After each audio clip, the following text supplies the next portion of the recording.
पहले कि हम बढ़ें आज का मुद्दा की तरफ, देखते हैं ये रिपोर्ट। चुनाव की घड़ियां हैं, दिल की धड़कनें बढ़ी हुई हैं, तो पहले ये रिपोर्ट देखेंगे, फिर चलेंगे आज का मुद्दा की तरफ।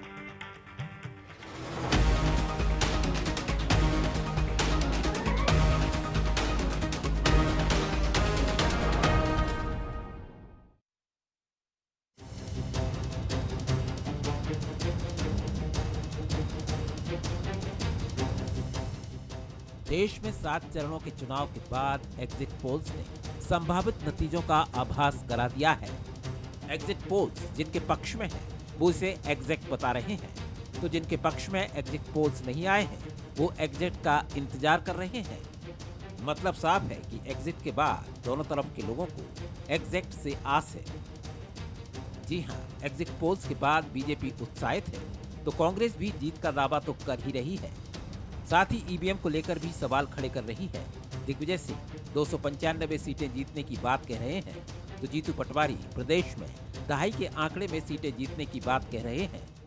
जनता का वोट अगर पड़ा है तो इनको बहुमत नहीं मिल रहा है, और जो कांग्रेस पार्टी ने 295 का फिगर दिया है वो सही है। और उसके बाद यदि 300 पार, तो वो जनता का वोट नहीं है, वो ईवीएम मशीन का वोट है। नहीं, कांग्रेस पार्टी की 295 सीटें आएगी, उससे ऊपर आएगी, और मध्य प्रदेश में भी 2.5 की संख्या में आएगी।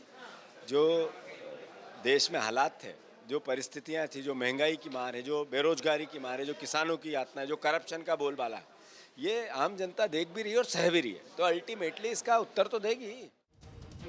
कांग्रेस की अपनी लाइन है, वहीं बीजेपी जीत को लेकर पूरी तरह आश्वस्त है।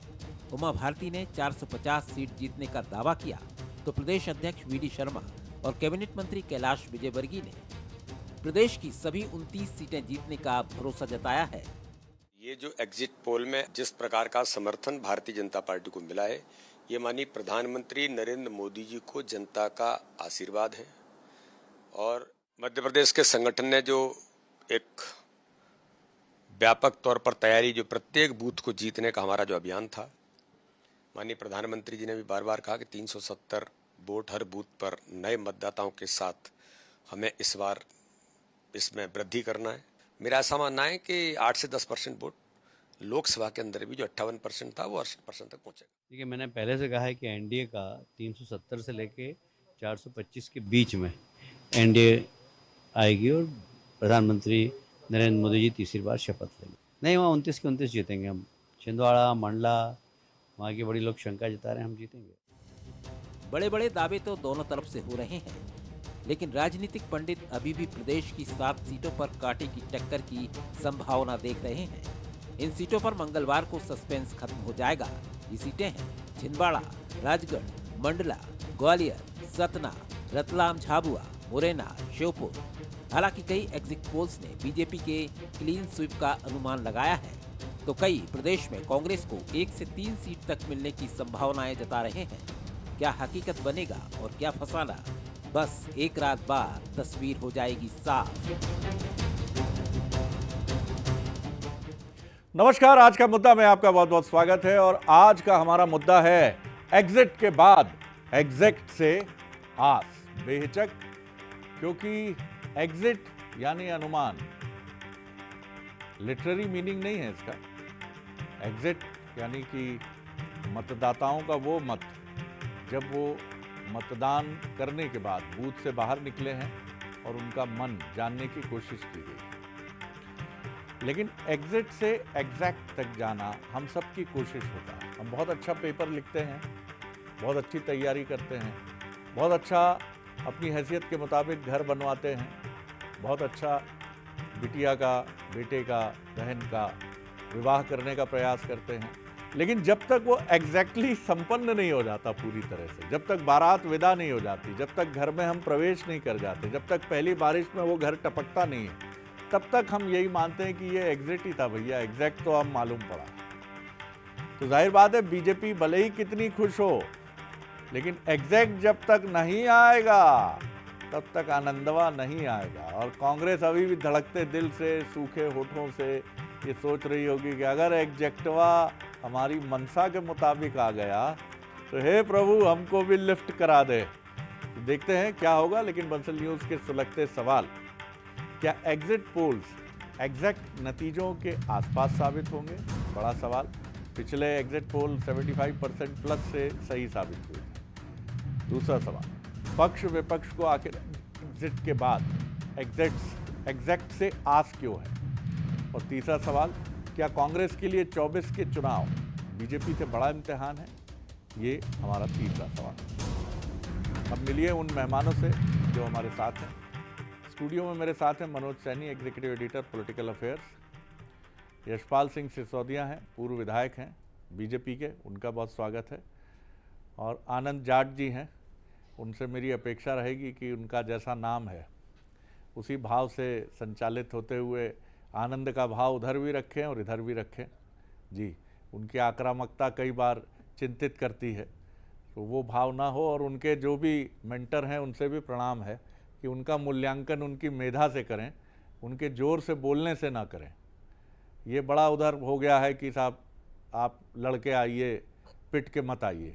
दोनों पार्टियों के लिए मैं निवेदन कर रहा हूँ। यशपाल जी तो इन सबसे ऊपर हैं, ऊपर उठ चुके हैं। जैसे मैं बुजुर्ग व्यक्ति, यशपाल जी तो युवा हैं, मैं बुजुर्ग हूँ, तो जैसे मैं इन सबसे ऊपर हो चुका हूँ, वयोवृद्ध होने की श्रेणी की तरफ बढ़ रहा हूँ, वैसे तो मेरा इस वयोवृद्ध का आग्रह है आनंद जी से कि आनंदित रहें। मनोज, सबसे पहले एग्जैक्ट कितना होगा, इस पर एक छोटी टिप्पणी। जी सर जी, बहुत दिलचस्प है और अब धड़कनें बढ़ी हुई है, लेकिन जो परिणाम में कितना तब्दील होगा, तो हम ये कह सकते हैं कि भारतीय जनता पार्टी, जितना मेरा अपना अनुभव है, मैं किसी और के ऊपर नहीं जा रहा हूँ, भारतीय जनता पार्टी वापसी तो कर रही है। लोकसभा में वापसी हो रही 350 के आसपास, 325 से 300, यानी 303 पिछली बार जो दिखाई दिया था उससे कुछ वो आगे बढ़ती हुई दिखाई देगी। जहाँ तक मध्य प्रदेश की बात करते हैं तो मध्य प्रदेश में फिर से एक बार पिछली दफ़ा जैसा रिजल्ट आया था, क्योंकि एक पर सस्पेंस अंतिम दौर तक बना रहेगा, जब हम बात कर रहे होंगे सुबह परिणाम आने तक, तो ये दिखाई देगा। लेकिन 2019 से 2024 का लोकसभा चुनाव बहुत अलग है। इसमें एंटी इनकम्बेंसी भी जोड़ी जा सकती है, इसलिए क्योंकि 10 साल जब कोई सरकार लगातार रहती है तो एक मतदाता के मन में वो बातें भी आती है, लेकिन किस हद तक भारतीय जनता पार्टी, मोदी जी उसको दूर करने में सफल रहे हैं, दूसरी तरफ कांग्रेस उन मुद्दों को उन जनता तक पहुंचाने में कितनी सफल रही, ये वो तय करेगा। और इसलिए कांग्रेस को कहीं लगता है कि 295 सीटें लेकर हम आ रहे हैं। इस बार रिकॉर्ड भी कई टूटने वाले हैं। अभी तक जितनी भी सरकारें रही, 2 दफ़ा वो रही हैं, उसके बाद प्रधानमंत्री वो नहीं रह पाए, नेहरू जी को छोड़ दिया जाए, तो ये चुनाव बहुत दिलचस्प है, बहुत अलग है। बहुत मेहनत कांग्रेस ने भी की, बहुत मेहनत भारतीय जनता पार्टी ने भी की। बीजेपी की खासियत सिर्फ इतनी है कि वो बूथ पर काम करती है, और जो बूथ का शेयर बढ़ाने की बात उसने कही थी, जैसे मध्य प्रदेश में 58 था तो यहाँ 68 का लक्ष्य रखा गया था, और पूरे देश में 65% का लक्ष्य रखा गया था। तो अभी जो एग्जिट पोल दिखाई दे रहा है वो उस तक जारी, पर कांग्रेस थोड़ा सा फील्ड में कम दिखाई दी बनस्पत भारतीय जनता पार्टी। चलिए, कल का एग्जैक्ट सब क्लियर कर देगा। मेहनत पूरी की है निश्चित तौर पर। कौन कम मेहनत करना चाहेगा और क्यों करना चाहेगा? क्या कांग्रेस का सत्ता से बैर है कि नहीं साहब, हमें तो सिर्फ विपक्षी दल के तौर पर लड़ाई लड़नी है, सत्ता में नहीं आना है? आनंद जी, आप किस तरह देखते हैं? 295 का दावा आपका है, जैसे 400 का दावा भारतीय जनता पार्टी का है। इन दावों को अभी हम कहें कि एग्जिट पोल ने बीजेपी के इस दावे पर उसके आसपास रहने की बात ज़रूर कही है, लेकिन कांग्रेस के लिए अधिकांश एग्जिट पोल 200 के नीचे ही सिमट कर रह गए हैं। उस पर हम अभी बात नहीं करते, क्योंकि एग्जिट पोल कितने एग्जैक्ट हैं, 3 एक चुनाव में हम देख भी चुके हैं कि वो भी डिरेल हुए हैं। तो ये तो जब तक एग्जैक्ट नहीं आएगा, जब तक किसी बात का कोई मूल्यांकन नहीं है। आप चुनावी व्यवस्थाओं को कैसे देखते हैं, और क्या 295 हकीकत में है कि कल फिर ईवीएम राग छिड़ सकता है? शरद जी, आपका बहुत धन्यवाद। मैं बहुत विनम्रता पूर्वक ये कुछ बातें कहना चाहता हूँ। भारतीय जनता पार्टी उत्तर भारत के जो राज्य हैं, मध्य प्रदेश है, राजस्थान है, छत्तीसगढ़ है, दिल्ली है, उत्तराखंड है, झारखंड है, बिहार है, आपका हिमाचल प्रदेश है, और जो अधिकांश केंद्र शासित प्रदेश भी हैं, वहाँ 80 से 95% और कुछ राज्यों में 100% तक सीटें जीत चुकी है। गुजरात का भी जिक्र मैंने नहीं किया, तो गुजरात भी जोड़ लीजिए। तो ये दो जो चुनाव हैं, चूंकि मैं पत्रकार भी रहा हूँ, और सामाजिक जीवन भी मेरा राजनीति के साथ रहा है। 10 सालों से अपने गांव में सरपंच भी हम ही लोग चुन रहे हैं। तो जो राजनीति की मेरी समझ कहती है कि यहाँ भारतीय जनता पार्टी के पास बढ़ाने को कुछ नहीं है, और जब भारतीय जनता पार्टी ने मैक्सिमम गेन किया था, पिछली बार महाराष्ट्र भी इसमें शामिल था, तो इन जगहों से भाजपा को निश्चित तौर पर नुकसान होगा, और उस नुकसान की भरपाई कहीं नहीं दिखती है। मध्य प्रदेश के बारे में कोई बहुत आश्वस्ति के साथ अगर ये कह दे कि भाजपा 29 की 29 जीत रही है, मैं राजनीतिक लोगों की बात नहीं कह रहा हूँ। जो भी राजनीतिक मतलब पत्रकार हैं या विशेषज्ञ हैं, वो 3 से 4, 2 ऐसी सीटें भी दे रहे हैं, कुछ लोग 6 सीटों तक भी दे रहे हैं। राजस्थान के बारे में मैं चूंकि 2 साल वहां प्रभारी भी रहा हूं, तो राजस्थान की तासीर को भी मैं समझ पा रहा हूं। हाँ, लेकिन क्या है कि पिछली बार मध्य प्रदेश की अधिकांश सीटें जो भाजपा ने जीती है, उसमें अंतर बहुत बड़ा था। तो उस अंतर को पाटना निश्चित तौर पर जो है इंडिया गठबंधन के लिए, कांग्रेस पार्टी के लिए चुनौती है। लेकिन राजस्थान में ऐसी कई सीटें हैं जहां कम अंतर था, झारखंड में ऐसी कई सीटें हैं, सीधे बिहार में बहुत ज्यादा नुकसान है। अब महाराष्ट्र में एग्जिट पोल के बारे में आपने कहा कि एग्जिट पोल जो है कई बार गलत भी हुए हैं। पिछले अभी एक्सिस माई इंडिया का 2023 के चुनाव का जो एग्जिट पोल था, 3 हिंदी भाषी राज्यों का एग्जिट पोल एक्सिस माई इंडिया ने दिया था, जिसमें राजस्थान, मध्य प्रदेश और छत्तीसगढ़ था। तो मध्य प्रदेश का जो एग्जिट पोल था, जो सबसे ज्यादा चर्चित हुआ था, वो उनका सही था। लेकिन राजस्थान में उन्होंने कांग्रेस पार्टी को 113 सीटें देने की बात कही थी, आई कितनी? 69। फिर उसके बाद छत्तीसगढ़ की बात कर लें। छत्तीसगढ़ में तो आप ही के चैनल पर मैं देख रहा था कि छत्तीसगढ़ में भूपेश बघेल की कांग्रेस सरकार वापसी कर रही है। बंगाल उदाहरण है, बिहार उदाहरण है, कर्नाटक और तमाम ऐसे हैं जहां पर एग्जिट पोल जो है वो एग्जिट पोल से काफी अलग रहा है। जी, चलिए यशपाल जी, बीजेपी की स्ट्रेंथ इतनी है कि जब वो 400 पार की भी बात कर रही थी तो कोई ये नहीं चीख नहीं पड़ा कि अरे क्या कह रहे हो भाई, कैसी बात कर रहे हो, ठीक ठाक है मामला, कैसे कर रहे हो 400 पार हो जाएगी। बीजेपी ने अपनी ताकत इतनी बढ़ा ली है कि ये माना जाने लगा है कि हाँ ऐसा भी हो सकता है, 400 पार भी हो सकता है। जबकि 400 पार का फिनोमिनन हमने भारतीय राजनीति में तब देखा है जब कोई एक बहुत भावनात्मक मुद्दा सरफेस पर होता है। बिना किसी भावनात्मक मुद्दे के 400 या 400 के समीप पहुंचना भी लोहे के चने चबाने जैसा है। लेकिन बीजेपी ये चैलेंज लेके आगे बढ़ी है। आप कितने आश्वस्त हैं और कितनी उम्मीद लगाकर बैठे हैं कि 400 अगर नहीं, शुभकामनाएं आपको 400 के लिए हैं, 295 के लिए कांग्रेस को है, लेकिन सच्चाई तो यही है 543 सीटें हैं और किस तरह बढ़ती हैं ये मंगलवार हमें बताएगा। जी शरद जी, देखिए मोदी की गारंटी है, भारतीय जनता पार्टी के संगठन की संरचना है, और अगर कोई लक्ष्य और कोई टारगेट लेकर चल, आपको याद हो तो पिछली बार 272 का टारगेट लेकर के चल रहे थे, 272 272, तो 303 पर हम आ गए थे। अब लक्ष्य को बढ़ा करके अगर भारतीय जनता पार्टी स्वयं अपने दम पर 370 की बात करती है और पूरे गठबंधन को लेकर के 400 पार की बात कर रही, तो मुझे नहीं लगता कि यह कोई हवा में बात की गई है। उमा भारती जी का अभी आपने बताया, जिक्र भी किया, आज उन्होंने एक्स पर लिखा भी है, उनको उम्मीद 450 की है। हम ये भी कहना चाहेंगे कि भारतीय जनता पार्टी के वर्तमान नेतृत्व वाली मोदी जी की सरकार की एग्जिट पोल को लेकर के और किए गए कार्यों को लेकर के सिर्फ हिंदुस्तान में शरद जी चर्चा नहीं है। आज मैं देख रहा था जब चीन के ग्लोबल टाइम ने शुभकामना ज्ञापित करते हुए पूरा विश्वास ज्ञापित किया है भारतीय जनता पार्टी के मोदी जी के नेतृत्व में बनने वाली सरकार के प्रति।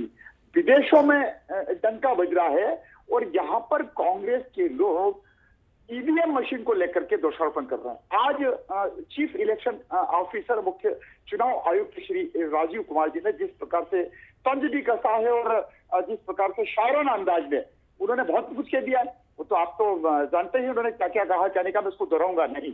लेकिन कांग्रेस के लोग दावा भी कर रहे हैं शरद जी 295 की, तैयारियां भी कर रहे हैं और दम भी नहीं दिखा पा रहे हैं। डर भी है, भय भी है, ईवीएम को लेकर के डर है। दिग्विजय सिंह जी का भी आपने बयान बताया, मैं दिन भर से उसके टच में रहता हूँ, देखता हूँ क्या हो रहा है। दिग्विजय सिंह जी ने तो आज मतदाताओं का अपमान ही कर दिया। उन्होंने क्या कह दिया कि जो जीतेंगे तो ईवीएम जिताएगी, जनता नहीं जिताएगी। अरे जनता मतदान केंद्र पर जाता है, जनता वोट करती है, और कांग्रेस एग्जिट में भी नहीं है और एक्सेप्ट में भी कांग्रेस नहीं आएगी। कल सुबह जब डाक मतपत्र से प्रारंभ होगा और ईवीएम मशीन का के द्वारा पहला दौर, दूसरा दौर, तीसरा दौर, दौर पे दौर चलेंगे, तो इस पर स्थिति बहुत स्पष्ट हो जाएगी। कांग्रेस किस विचारधारा को लेकर के चली शरद, हम कांग्रेस से पूछना चाहेंगे। राहुल गांधी जी ने और पूरे गठबंधन ने, इंडी गठबंधन ने खटाखट, फटाफट, छटाछट, ये तो इनके चुनाव के मुद्दे थे। आखिर था क्या इनके पास? संवैधानिक मर्यादाओं पर बैठने वाले लोगों को तार पार करने का काम किया, ईवीएम पर दोषारोपण देने का काम किया।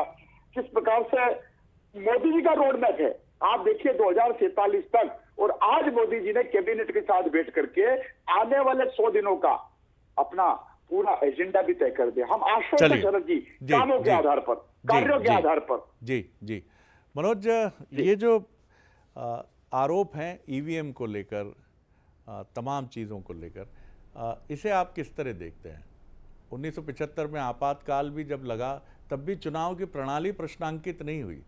इंदिरा गांधी चुनाव में उतरी, 77 में हारी। अगर आपातकाल था तो मैनेज कर सकती थी, इमरजेंसी थी, सारी चीज़ें अपने हाथ में ले सकती थी। जब मीडिया की फ्रीडम पर भी सवाल उठे कि मीडिया की फ्रीडम नहीं है, और क्या कोई भी सरकार जवाबदेह नहीं होती है, और क्या वो जीवन पर्यंत यानी अखंड काल तक सत्ता के लिए आती है? क्या उसकी चीज़ें, अगर वो कोई भी ऐसी प्रैक्टिसेस करती है जो नैतिक नहीं है, तो क्या इसका राज कभी नहीं खुलता है? जो दूसरी सरकारें आएंगी, क्या वो पूरी खुदाई करके तथ्य नहीं निकालेंगी? ये संदेह पैदा करने की कोशिश आप कितनी देखते हैं? क्या ये एक राजनीतिक पैंतरा भर है? देखिए सरद जी, अभी तक तो राजनीतिक पैंतरा ही दिखाई दिया है, और जब चुनाव आयोग ने इस पूरी बात को लेकर बाकायदा इसका एक दिल्ली में सबको बुलाया भी, बातें भी रखी और बहुत साफ कर दिया कि ऐसा कुछ नहीं होता, बल्कि सुप्रीम कोर्ट ने भी ये नहीं माना, तो इसके बाद तो बात खत्म हो जाती। और यदि ये सिर्फ आप प्रैक्टिस कर रहे हैं तो इसका उदाहरण भी आप देखिए कि हिमाचल में आपकी सरकार बन जाती, कर्नाटक में आपकी सरकार बन जाती और आप पार्टी की सरकार दिल्ली में बन जाती, फिर क्यों जाकर ईवीएम काम नहीं करता? इसी मध्य प्रदेश में जहां हम बात कर रहे हैं 2018 में कांग्रेस की वापसी हो जाती, फिर वो चुनाव होते हैं, उपचुनाव, उसमें भारतीय जनता पार्टी की वापसी हो जाती। लेकिन तो मैंने ऐसी भी दलीलें सुनी हैं ऑफ द रिकॉर्ड कि भैया कुछ सैंपल्स छोड़ दिए जाते हैं जिससे भरोसा ना टूटे।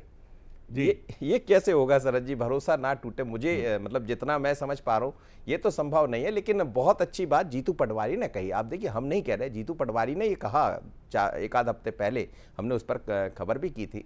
उन्होंने माना कि कब तक हम ईवीएम की बात करते रहेंगे। फिर एक बार ईवीएम का राग छिड़ गया है, लेकिन मुझे नहीं लगता, यदि कल 295 सीट आ जाती है, आनंद जी बताएंगे, तो क्या फिर ईवीएम ने भारतीय जनता पार्टी का साथ नहीं दिया? तो ये सिर्फ एक सवाल है, जनता इसको ठीक ढंग से नहीं देखती। मुझे लगता है बेहतर हो कि दोनों दल अपने अपने तरीके से मुद्दों पर काम करें, मुद्दों पर बात करें, और इसी को आज की जनता जना, युवा बड़ा सबसे ज़्यादा इस बार सर जी, युवा बहुत महत्वपूर्ण भूमिका निभाने वाला, वो समझ रहा होगा कि ईवीएम की भूमिका क्या है।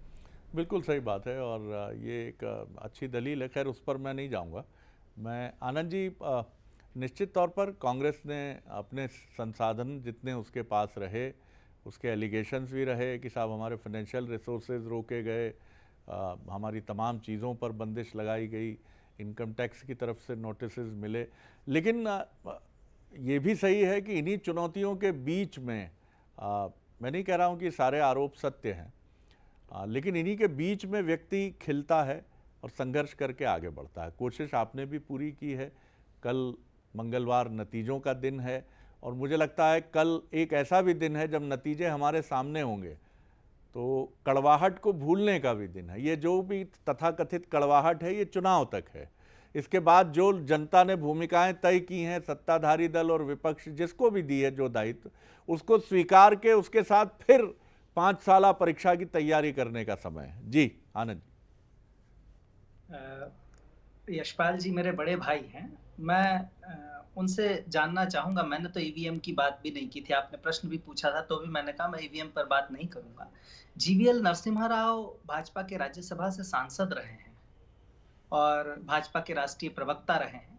ये आपको स्क्रीन पर दिख रही होगी, ये उनकी किताब है डेमोक्रेसी एट रिस्क।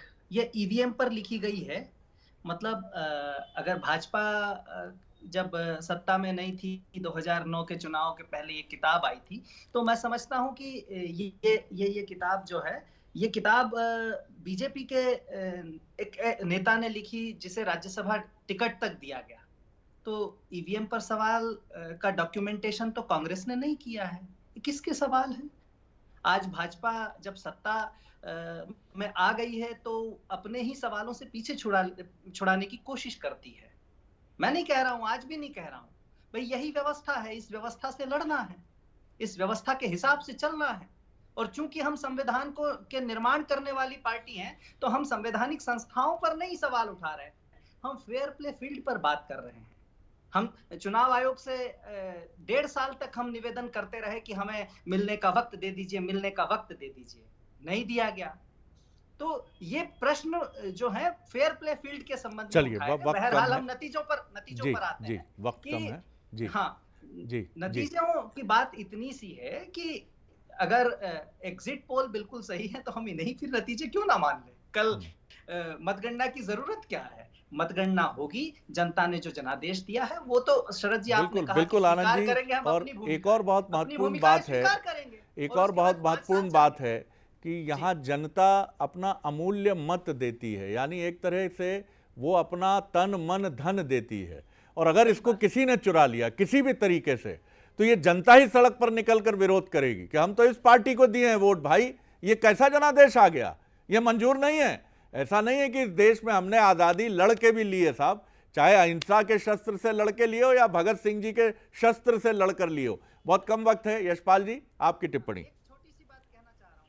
देखिए शरद जी, लोकतंत्र और प्रजातंत्र में जो संवैधानिक अधिकार दिए गए हैं और निर्वाचन आयोग के ऊपर जो प्रश्न चिन्ह खड़े किए, मैं पूरी जिम्मेदारी के साथ कह सकता हूं कि निर्वाचन आयोग की सिद्धता के कारण से, उनकी पूरी व्यवस्था के कारण से आज इतिहास रच गया है कि पूरे हिंदुस्तान में कितना प्रतिशत वोट गिरा है। और पूरे विश्व में कल के परिणाम के बाद राजनीतिक दलों के अपने मायने हो सकते हैं, लेकिन इलेक्शन कमीशन की कार्य व्यवस्था पर, कार्य प्रणाली पर हमको प्रश्न नहीं उठाना चाहिए, क्योंकि लोकतंत्र और प्रजातंत्र के मध्यस्थ का काम यदि कोई करता है तो ये चुनाव आयोग ही करता है।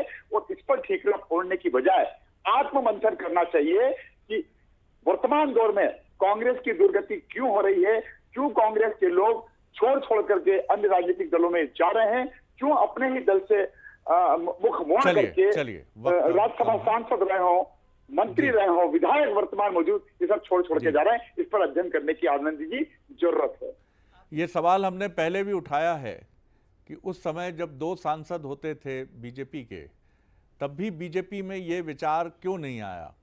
मैं नहीं कह रहा हूं कि कांग्रेस कमज़ोर है, कांग्रेस ने भी संघर्ष का लंबा रास्ता देखा है, लेकिन उस समय कांग्रेस जाने का विचार बीजेपी के लोगों में क्यों नहीं आया। विचार आपको मजबूत करना होगा, आंदोलन आपको मजबूत करना होगा, इस गौरव बोध से भरना होगा आपको कि मैं उस कांग्रेस से हूं जो आज़ादी की पार्टी है, जो 135 साल पुरानी पार्टी है, और समाज के बदलते हुए मूल्य भी इसके लिए जिम्मेदार हैं। जहां अब दल बदल को कोई हैरत से नहीं देखता, बल्कि लोग सहानुभूति जताते हैं, अरे भैया का बिजनेस है, क्या करेंगे यार, कैसे इतना घाटा उठाए, ये इतने परेशान हुए। अब राजनीति किस तरह का स्वरूप है, मेरे दोनों एक वरिष्ठ साथी और एक युवा साथी मौजूद हैं। जैसे पत्रकारों की छवि बदली है, वैसे राजनेताओं की छवि भी बदली है, वैसे चिकित्सकों की छवि भी बदली है, वैसे ब्यूरोक्रेट्स की छवि भी बदली है, लेकिन बदलने वाले हम नहीं हैं। हम नहीं हैं बदलने वाले आप और हम ही हैं ही। लेकिन ये समाज है जिसका हिस्सा हम हैं। ये समाज कहता है अब ना भरोसेमंद राजनेता है, ना भरोसेमंद दूसरी व्यवस्थाएं हैं। तो ये क्या गड़बड़ हो रही है, ये तो कभी अलग विषय होगा। लेकिन कल के लिए आप दोनों को बहुत बहुत शुभकामनाएं, बहुत शुभकामनाएं कि आपने जो मेहनत की है उसके अच्छे नतीजे आए। लेकिन विजेता एक होगा। धैर्य और संयम भारतीय लोकतंत्र का अभूतपूर्व एक मैं कहूँगा कि तासीर रही है, और कल भी हम उसका दर्शन करेंगे। चाहे मैंने राहुल जी को इसके पहले देखा हो, चाहे मैंने इसके पहले मोदी जी को देखा हो, और मैं उम्मीद करता हूं कि कल लोकतंत्र की ये शानदार तस्वीर, इस समय जब पूरे नतीजे हमारे सामने होंगे तो हम उसी शानदार तस्वीर से रूबरू होंगे, क्योंकि winning and losing is a part of game. आप सभी तीनों मेहमानों का बहुत शुक्रिया। तो चलिए इसी के साथ उम्मीद करते हैं कि कल के नतीजे बहुत ऐसे होंगे जो लोकतंत्र की जय जय का प्रतिनिधित्व करेंगे। आगे देखिए छत्तीसगढ़ आज का मुद्दा। फैसले की घड़ी, दावों की झड़ी। नमस्कार।